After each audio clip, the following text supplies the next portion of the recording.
Imagine a woman about to get married. She was waiting with such excitement, with such pure emotions, in her white wedding dress, holding her bouquet with hands frozen from excitement, trembling as she waited for the wedding ceremony to begin. This woman was Helen. Looking through the door, she could see her mother, work colleagues, a few of Rob's military comrades, and all the guests. What she couldn't see was the woman who had walked in 5 minutes earlier and was now urgently speaking with the minister. A woman with 3 children, a woman who said she was Mrs. Robert Mitchell and was demanding an explanation for why her husband was trying to marry someone else. This is the true story of a double life exposed on a wedding day, of 2 years of lies told with love letters and promises, and how one man managed to be engaged in England while being married in Canada the entire time. This story isn't just about betrayal.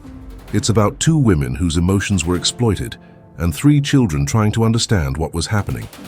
Let's dive into this incredible story together, with all its details and every detail you can barely stand to hear. You know what London was like in February 1943. The Blitz had mostly ended, but the city was still wounded. Bombed buildings, rationing, exhaustion that settled into everyone's bones. American and Canadian soldiers were everywhere, preparing for the eventual invasion of Europe. Helen Lawson was 24 years old and worked as a secretary at a supply depot that coordinated provisions for Allied forces. It was tedious work, typing requisition forms, filing reports, answering phones, but it was important. Someone had to keep track of which units needed boots, which needed ammunition, which needed medical supplies. Robert Mitchell walked into Helen's office on a cold Tuesday morning. He was a captain in the Canadian Army, 32 years old, with sandy hair and an easy smile that made him look younger. He needed help tracking down a shipment of winter uniforms that had gone missing somewhere between Liverpool and London. "I've been bounced between 6 different offices," he said, leaning on Helen's desk with a charm that was practiced but effective. "Please tell me you're the person who can actually help me, or at least direct me to someone who can." Helen checked her files. The shipment was redirected to a depot in Kent. Should arrive there tomorrow. "You can collect it or arrange transport." "You're amazing," said Rob. "How long have you been saving incompetent officers like me?" 2 years. "You get used to it. I don't suppose I could thank you properly." "Buy you dinner once I've retrieved those uniforms." Helen looked at him carefully. Handsome, charming, with a friendly approach. She'd turned down dozens of similar offers from soldiers passing through London. Most of them just wanted company for a night before shipping out. But there was something different about Rob, less aggressive, more genuine. "I don't usually go to dinner with strange men," Helen said. "Then let's not be strange. I'm Robert Mitchell, everyone calls me Rob, from Toronto, prefer hockey to football, and I've been in England for 3 months hating the weather." Despite herself, Helen smiled. "Helen Lawson, from here. Prefer tea to coffee, and I quite like the weather, thank you. See? Not strange anymore. Dinner?" "1 dinner," Helen said. "If you're terrible company, I'm leaving after the first course." "Deal." Rob wasn't terrible company. He was wonderful company. Funny, attentive, interested in everything Helen said. That first dinner turned into a second, then a third. Within a month, they were spending time together whenever Rob had leave. Rob told Helen about Canada's cold winters, the lakes, and the different pace of life. He told her about growing up in Toronto, about playing hockey on frozen ponds, about his family's small hardware store. "So what's your family doing now?" Helen asked one evening as they walked along the Thames. "Your parents?" "Father died when I was 20. Heart attack. Mother passed 2 years ago, cancer. It was just her and me after Dad died, so now it's just me. That must be lonely." "It is," Rob said, taking her hand. "But meeting you has made England feel less lonely." Helen noticed he never mentioned siblings, cousins, extended family. She assumed he was like her, a small family with the war having taken or scattered most of the rest. It didn't occur to her to question it. By summer, they were serious. Rob introduced Helen to some of his military friends as "my girl." Helen brought him home to meet her mother, who approved immediately. "He's a good man," Mrs. Lawson said after Rob left. "Polite, respectful, has a future. Don't let this one get away." "I'm trying not to," Helen said. Rob talked about the future constantly. About Canada. About Helen coming with him after the war. About starting fresh in Toronto. Maybe taking over his father's old hardware store, building a life. would you really want to leave England? Rob asked her in September. For the right person, yes. Am I the right person? You might be. Rob kissed Helen then, tender and careful. Then let's make it official. Let's get engaged. Rob proposed on Christmas Eve, 1943. They were at Hyde Park watching families ice skate on the Serpentine. Rob got down on one knee right there in the cold, pulling out a small ring box. Helen Lawson, I love you. I want to build a life with you. I want to wake up next to you every morning for the rest of my life. Will you marry me? Helen said yes through tears of happiness.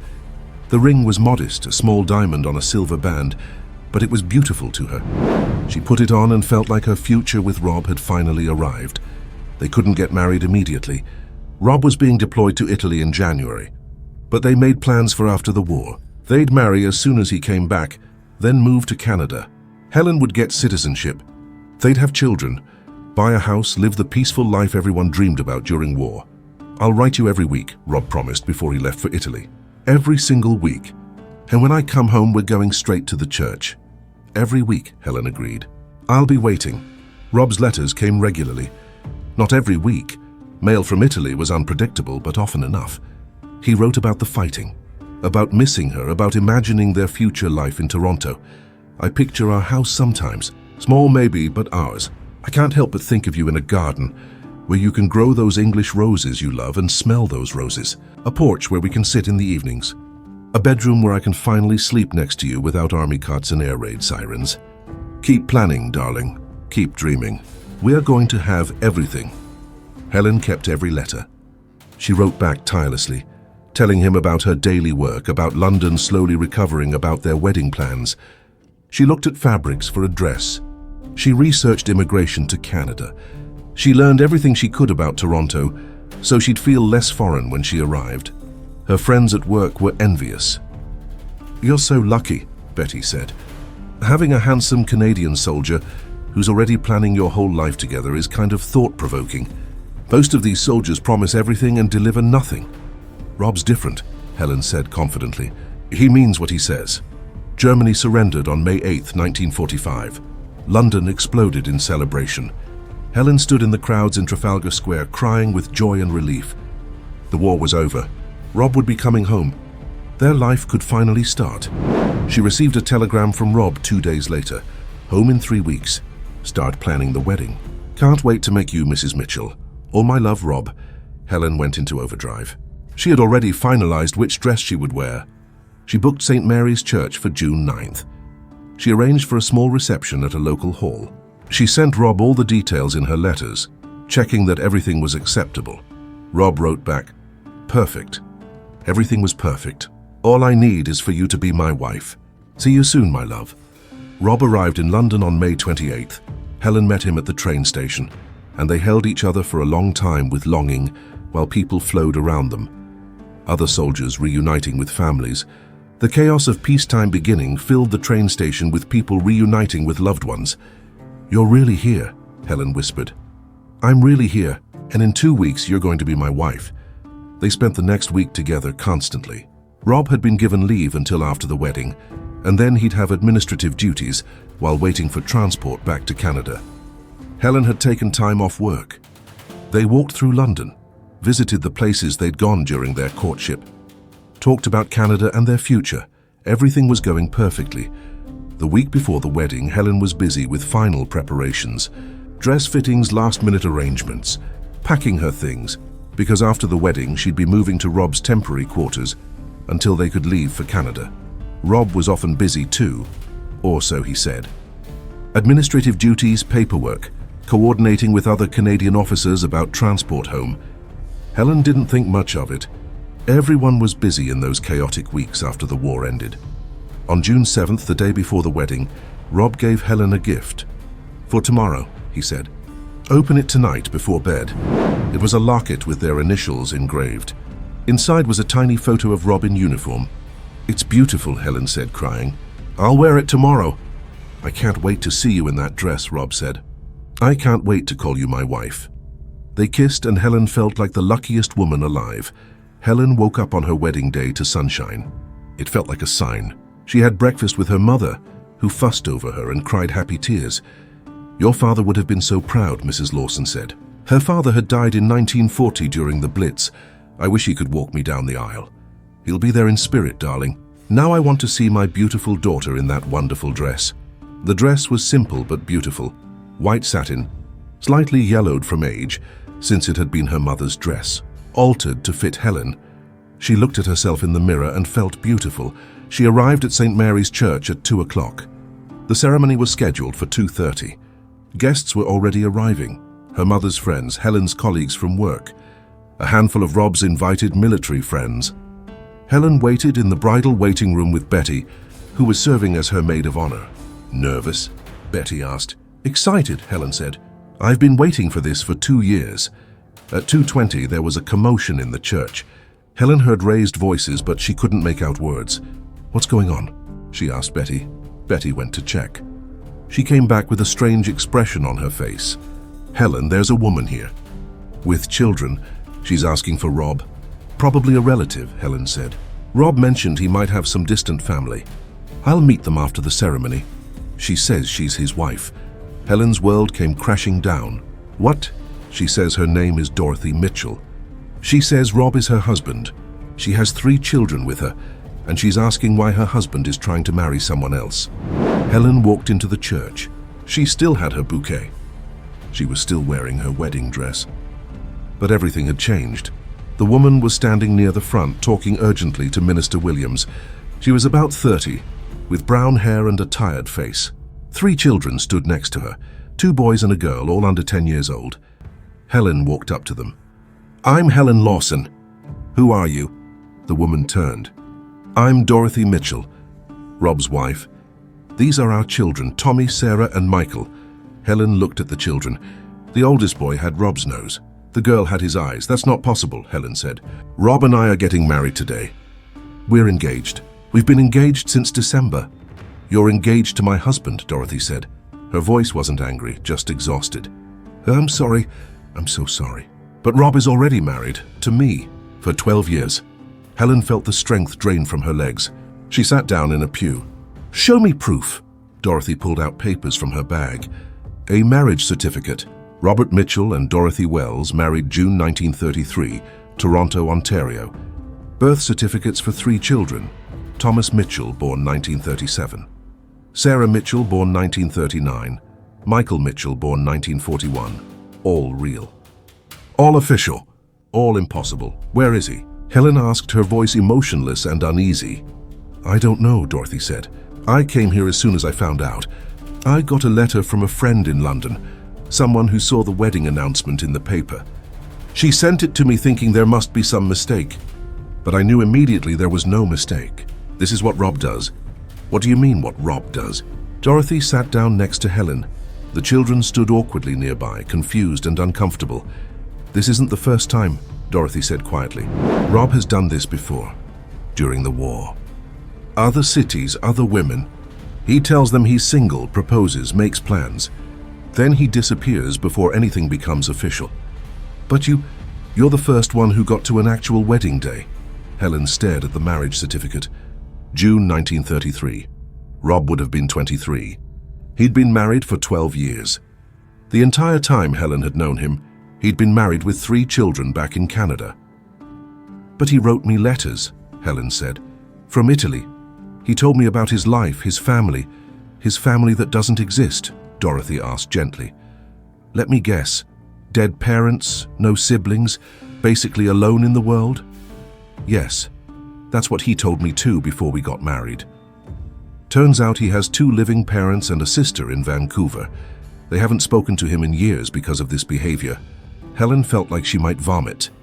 But the letters. He wrote me every week from Italy. Was he ever actually in Italy? Dorothy asked. The question landed like a bomb. He said he was. He was deployed in January 1944. He wrote about the fighting. Rob hasn't been in combat since 1942, Dorothy said. He was transferred to administrative duties in 1943. Supply coordination based in London the whole time.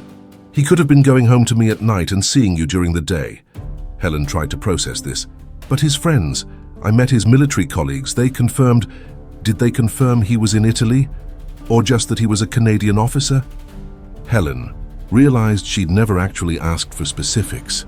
She'd believed Rob because why wouldn't she? Minister Williams approached them. "Ladies, we need to either start or cancel this ceremony. The guests are getting restless." "It's cancelled," Dorothy said firmly. "There's not going to be a wedding." "Where is the groom?" the minister asked. "Good question. Rob was supposed to have been at the church by now. He should have been in the groom's room, preparing." Helen looked at Betty. "Has anyone seen Rob?" Betty went to check. She came back shaking her head. "No one's seen him. The best man, Lieutenant Cooper, says Rob never showed up." "He knew," Helen said, understanding dawning. "Somehow he knew Dorothy was coming. He ran." Dorothy looked grim. "That's what he does. When things get complicated, he disappears.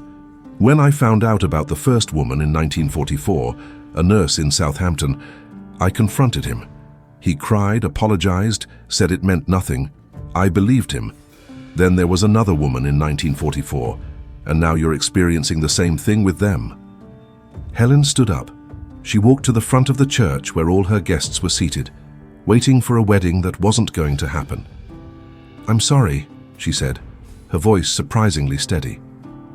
"There's not going to be a wedding today. I've just discovered that Rob is already married with 3 children."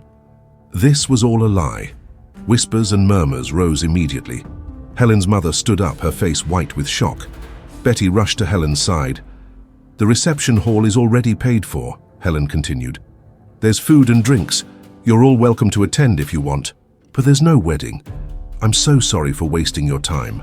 She walked back down the aisle, still in her wedding dress, past all the people who'd come to celebrate her marriage, wondering how she could have wanted to experience something like this with a man who'd lied about everything.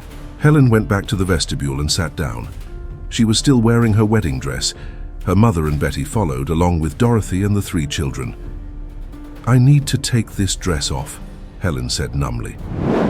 "I can't. I need to take it off." Betty helped her into the small changing room. Helen's hands were shaking too much to undo the buttons herself.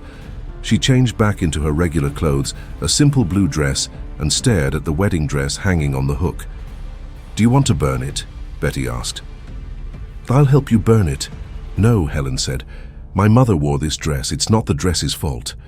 She came back out to find Dorothy waiting with her children. The boys were fidgeting. The girl was sucking her thumb. They looked tired and overwhelmed. "How did you get here?" Helen asked. "From Canada?" "Military transport ship," Dorothy said. "We arrived 2 days ago. I've been trying to find Rob, but he'd given his commanding officer a fake address. A friend finally told me about the wedding. I wish I could have gotten here sooner. I'm sorry you had to go through this." "Why are you apologizing to me?" Helen asked. "You're the one who's been married to him for 12 years while he's been doing this to other women." "Because I know what you're feeling right now," Dorothy said. "The betrayal, the humiliation, the feeling that you must have been stupid not to see the signs. I felt all of that too, every time I found out about another woman." They sat in the church vestibule, Helen, Dorothy, Betty, Mrs. Lawson, while the children sat on a pew nearby, coloring in books Dorothy had brought to keep them occupied. "Tell me everything," Helen said. "I need to know who I almost married." Dorothy took a deep breath. "I met Rob in 1932. I was 19, working in a shop in Toronto. He was 22, charming, fun. We dated for a year and got married. I thought I knew him. Thought he was honest? When did you find out he wasn't?" "About 2 years in, 1935. I found letters from another woman. He'd been seeing her for months, telling her he was single. When I confronted him, he cried. Said he'd made a terrible mistake, that he loved only me, that it would never happen again." Dorothy's voice was flat, like she'd told this story so many times it no longer had emotion. "It happened again in 1937 and 1939. Always the same pattern. Meet a woman, tell her he's single, start a relationship, keep it secret. Then I'd find out, or the woman would find out, and he'd come home crying and apologizing." "Why did you stay?" Helen asked. "Because I had children. Because he was a good father when he was home. Because he always seemed genuinely remorseful. Because I kept thinking this time would be different. This time he'd really change." Dorothy looked at Helen. And because leaving a marriage in the 1930s and 40s isn't easy. I had no money of my own, nowhere to go. I was trapped. But you came here, Helen said. You crossed an ocean to stop this wedding. Because this time was different, Dorothy said. The other women, he never got close to marrying them. It was always short affairs that ended before they became serious, but you, he bought a ring. He set a date. He was actually going to go through with it. I couldn't let him commit bigamy. That would make everything worse for everyone. We need to find him, Mrs. Lawson said. He needs to face what he's done. He won't face it, Dorothy said. He'll hide until I go back to Canada, then he'll find another woman in another city and start over. That's what he's always done. Not this time, Helen said, standing up. I'm going to find him, and I'm going to make sure everyone knows what he did. Betty grabbed her arm. Helen, maybe we should just let him go. He's not worth... He made me believe I had a future, Helen interrupted. He made me plan to leave my country, my mother, everything I know. He wrote me letters for 2 years. He proposed. He looked me in the eye and promised me forever. And it was all a lie while he had a wife and children at home. No, he doesn't get to just disappear. Helen went to find Lieutenant Cooper, Rob's supposed best man. He was standing outside the church, smoking, looking uncomfortable. Where is he? Helen demanded. I don't know. I swear. Rob told me to meet him here at 2. When he didn't show, I figured he was running late. You knew he was married, didn't you? Cooper's face gave him away. I knew he had a complicated situation back home. A complicated situation? Helen's voice was rising. He has a wife. 3 children. That's not complicated. That's bigamy. Look, what Rob does in his personal life is his business. It became my business when he proposed to me. Helen was shouting now. People were staring. It became my business when he made me fall in love with a lie. Cooper held up his hands. I understand you're upset. Where is he? There's a pub. The King's Arms, about 3 blocks east. Rob mentioned it once as a place he goes when he needs to think. Maybe try there. Helen walked to the King's Arms with Betty beside her, Dorothy following with the children. Mrs. Lawson had gone home, too overwhelmed to continue. The pub was dark and nearly empty in the late afternoon. And there, sitting in a corner booth, was Rob. He was drinking whiskey. When he saw Helen walk in, still in her blue dress, his face went white. Helen walked up to his table. Stand up, I can explain. Stand up.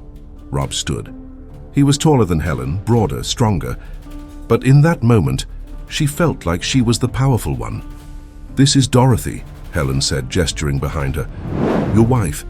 And these are Tommy, Sarah, and Michael. Your children. Remember them? Rob's eyes moved to Dorothy and the kids. He looked sick. Dorothy, I can explain. No, Dorothy said firmly. You can't.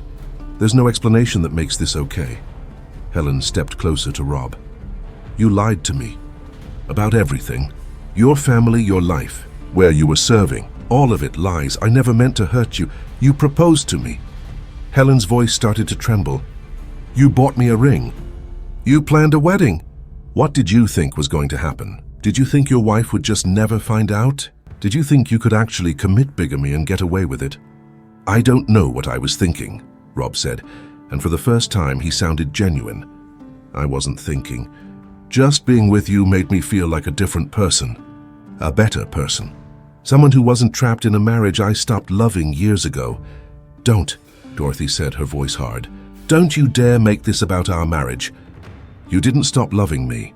You stopped being faithful before our 2nd anniversary. This isn't about me. This is about you being a liar and a coward. Rob sat back down, covering his face with his hands. You're right. You're both right. I'm a coward. I've been a coward for years. Why? Helen asked. Why do this? Why tell women you're single when you're married? Why propose? Why build entire relationships based on lies? Rob looked at her. Because for a few weeks or months I get to be someone else. Someone without responsibilities. Someone starting fresh. Not the guy who married too young and had kids he wasn't ready for and spent 12 years feeling trapped. So you trapped other women instead, Dorothy said bitterly. I never meant it to go this far, Rob said. With you, Helen, never. At first, you were just someone to spend time with. A pretty girl who made me laugh. But then I fell for you. Really fell for you. And suddenly I was feeling very deep emotions, and I didn't know how to get out of this situation without hurting you. So I just kept going. You kept going all the way to a wedding, Helen said. You were going to marry me. Were you going to tell me the truth after? Before, never. Rob was quiet. Never, Helen said, answering her own question. You were going to commit bigamy and hope no one ever found out. I don't know, Rob said quietly. I honestly don't know what my plan was. I think some part of me hoped that if I could just get you to Canada, if we could just start over there, maybe I could leave Dorothy and the kids behind. We're not objects you can leave behind, Dorothy said, her voice shaking with anger. We're human beings. Your family. You can't just abandon us to marry a new woman. Tommy, the oldest boy, spoke up from where he'd been sitting quietly. Dad, why were you going to marry someone else? The question hung in the air. Rob looked at his son, and something in his face crumbled. I don't have an answer I can give you. Tommy, I'm sorry. A military police officer had been called. Someone at the church had reported the situation. He arrived at the pub and took statements from everyone. This is a serious matter, the MP said to Rob. Attempted bigamy is a criminal offense. You could be court-martialed. I didn't actually marry her, Rob said weakly. We didn't go through with the ceremony because your wife showed up and stopped it. If she hadn't, you would have committed a crime. The MP looked at Dorothy and Helen. Do either of you want to press charges? Helen looked at Dorothy. They'd only known each other for a few hours, but there was an understanding between them. They'd both been betrayed by the same man. They were both victims of his lies. What happens if we do? Dorothy asked. Court-martial. Likely dishonorable discharge. Possible jail time. His military pension would be revoked. Dorothy looked at her children. If he loses his pension, we have no income. The kids and I have nothing, so he gets away with it, Helen said bitterly. He doesn't get away with it, Dorothy said. He has to live with himself, and he has to come home with me and face what he's done every single day. That punishment can last him a lifetime, Helen wanted to argue. Wanted Rob to face real consequences, legal ones, but she looked at the three children sitting there, confused and tired, and she understood. Punishing Rob meant punishing them. I won't press charges, Helen said, but I want his commanding officer to know what he did. I want it on his record, and I want him transferred away from London immediately. That can be arranged, the MP said. Dorothy took the children outside to give Helen and Rob a moment alone. Not because either of them wanted it, but because Helen needed to say things without an audience. Did you ever love me? Helen asked. Any feeling? Was there any real feeling? Rob met her eyes. Yes, that's the worst part. I did love you. I do love you. Everything I told you about our future, about Canada, about building a life together, I meant it when I said it. I just also had another life I was lying about. That's not love, Helen said. Love doesn't look like this. Love doesn't build a future on lies. I know. I wore a wedding dress today, Helen said, her voice breaking. I stood in a church waiting to marry you. I had our life planned, where we'd live, what our house would look like, what we'd name our children.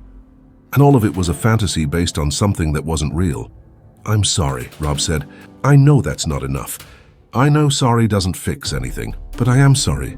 You should be sorry to Dorothy, Helen said, and to your children. They're the ones who have to live with you. I get to walk away and never see you again. They're stuck with knowing their father is a liar. Helen pulled off the engagement ring. She'd forgotten she was still wearing it. She set it on the table between them. Sell it. Give Dorothy the money. It's the least you can do. She walked out of the pub without looking back. The reception hall was still set up. Food, decorations, a small cake. Some of Helen's friends and family had actually gone there after the church, not knowing what else to do. Helen walked in, still in her blue dress, and everyone went quiet. Thank you for coming, Helen said to the room.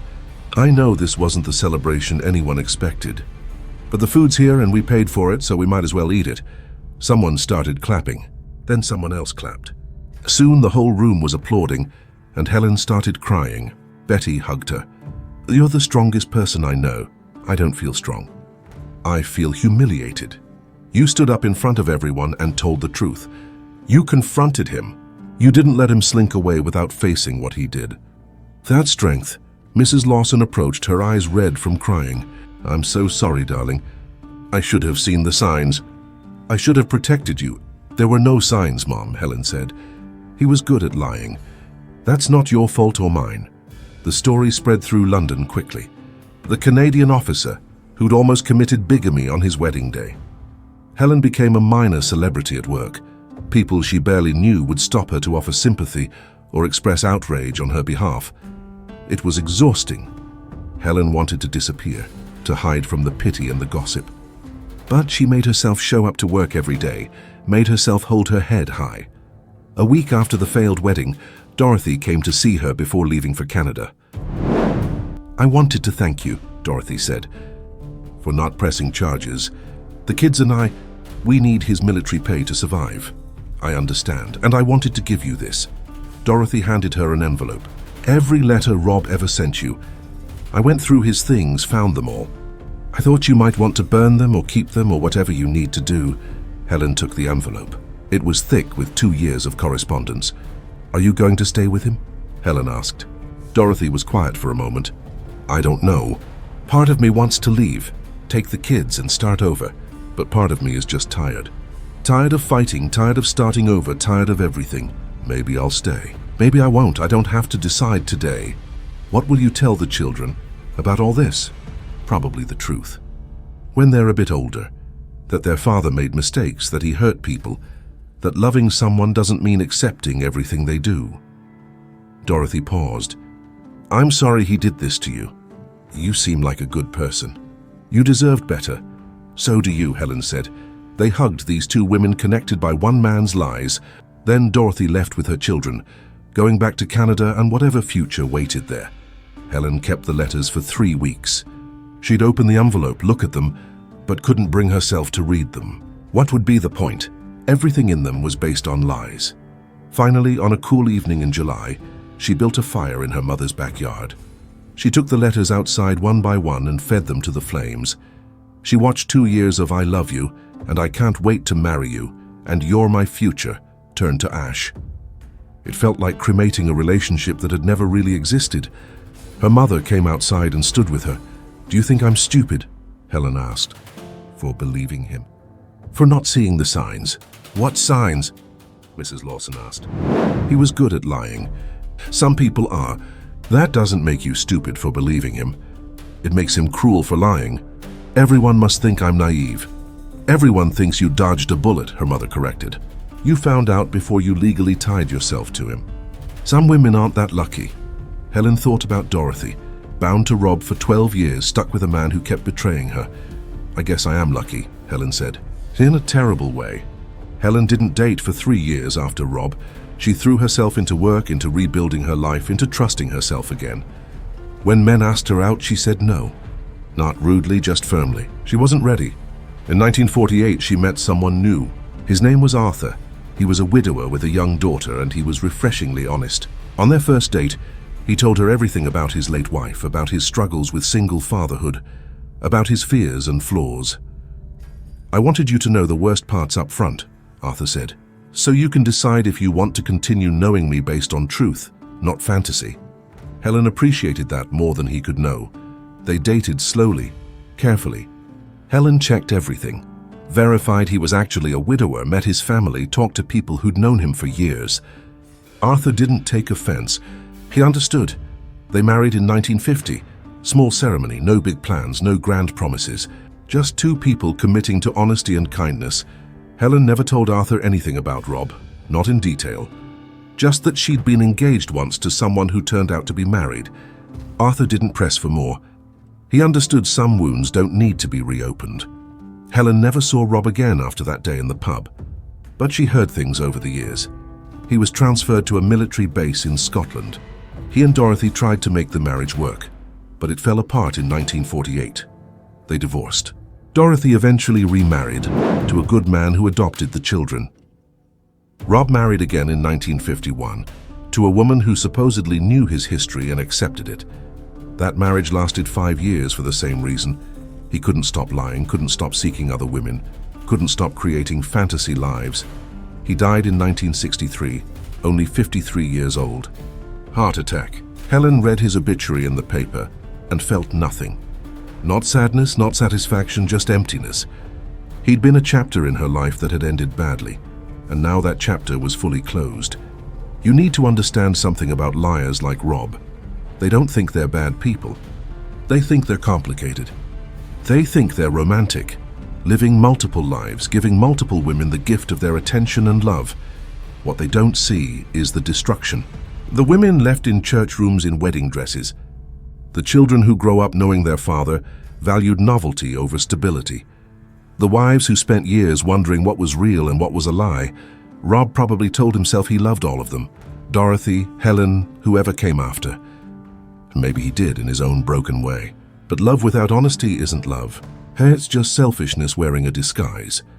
Helen learned that lesson at 29 in a church room.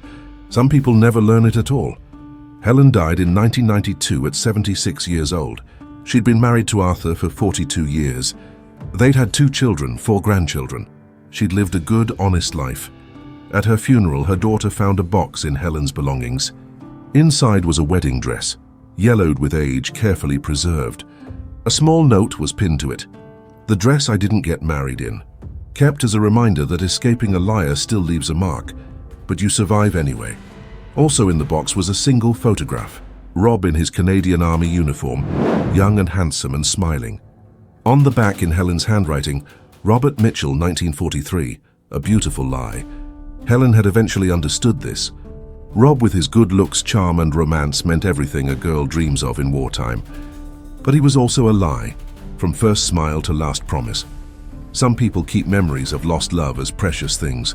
Helen kept hers as a warning, a reminder that beauty and lies can wear the same face, and the only protection is radical honesty, with others and yourself.